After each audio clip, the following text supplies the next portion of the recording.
Ashton Ranch Elementary School has disciplined a 5-year-old student for pulling his pants down while he was on campus. This is a 5-year-old by the name of Eric Lopez, and he has been accused of sexual misconduct. Jeez. Now, of course, it's absolutely ridiculous because he's 5 and he probably has absolutely no understanding of what sexual misconduct is.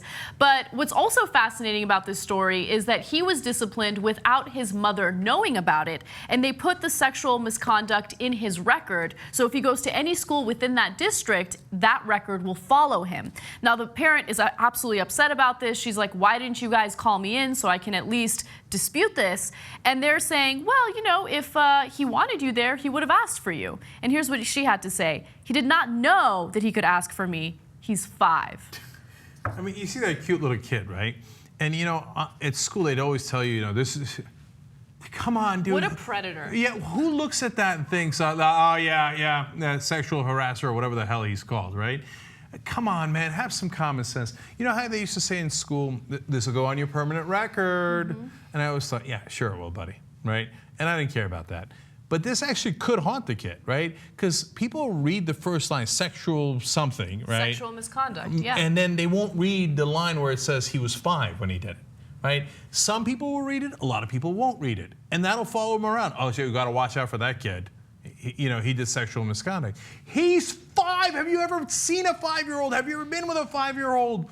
They don't know pulling their pants down is sexual misconduct. Okay. That's insanity. So I'll add to it. When I was in kindergarten, I used to like lift my dress up. Like I would be in the playground, like I was a hoochie. But of course I didn't understand what that meant. It was like you were 5. Yeah, I had like a flowy dress, and I'm like, yay, like playing around. So what? Was I a little slut? Should that be in my permanent record? Anna Kasparian, slut. I don't know, maybe it should. I mean, it's ridiculous. But here's the thing. What I worry about more than anything is the kind of message that it sends to the 5-year-old, right? First of all, he doesn't know what sexual misconduct is, right? So let's say he starts having questions about it, and all of a sudden you tell him, hey, you know what? You've been accused of sexual misconduct. Now this 5-year-old thinks that he has done something sexual, something that's wrong, and it might become like a self-fulfilling prophecy, like, I'm a bad kid. Look at this. This is going to follow me around. It's on my record. It's so stupid. This is a perfect opportunity to take a 5-year-old, sit him down and say, hey, you know what? We don't do that. And here's why we don't do that. But instead, we have a stupid knee-jerk reaction, a stupid zero-tolerance policy when it comes to sexual misconduct where we don't even consider someone's age. And we just kind of treat these kids as if they're criminals when they're 5-year-olds. It's so stupid. He probably has no idea what sexual misconduct means. That's exactly.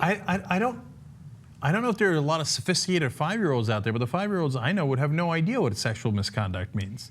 And they'd be like, well, I don't understand. I pulled my pants down because I was going to go to the bathroom. So I'm like, what? Wait, why did I get in trouble for that? But this is perfect. I mean, we're conditioning these kids to, you know, get ready and be part of our prison industrial complex, right? He's a sex offender. He's sexual misconduct. By the way, the assistant superintendent has decided to defend their decision. He says the following: our school district uses consistent language for disciplinary infractions in order to provide clarity and track discipline data accurately. Oh, I'm glad that they're going to explain to a 5-year-old consistent language for disciplinary infractions. I'm sorry, little 5-year-old kid. Yeah, we used consistent language for that disciplinary infraction, and you still made the infraction. He's like, what? What? They're lazy. They're lazy. They don't want to use human judgment. They want to use a zero-tolerance policy. That's all it is. They don't want to sit him down and have a real talk with him. They don't want to notify his mom. They just want to be lazy-ass administrators that don't want to do their jobs. That's what zero-tolerance policies are.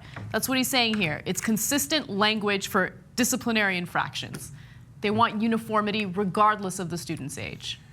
We're run by machines now, man. We're run by corporate machines. We're run by these machines. We're run by thoughtless machines. Oh, what if somebody gets upset? What if another parent sues us? I don't want any liability, hence the infractions will be imposed uniformly and without question and without judgment. So that's where we are today now.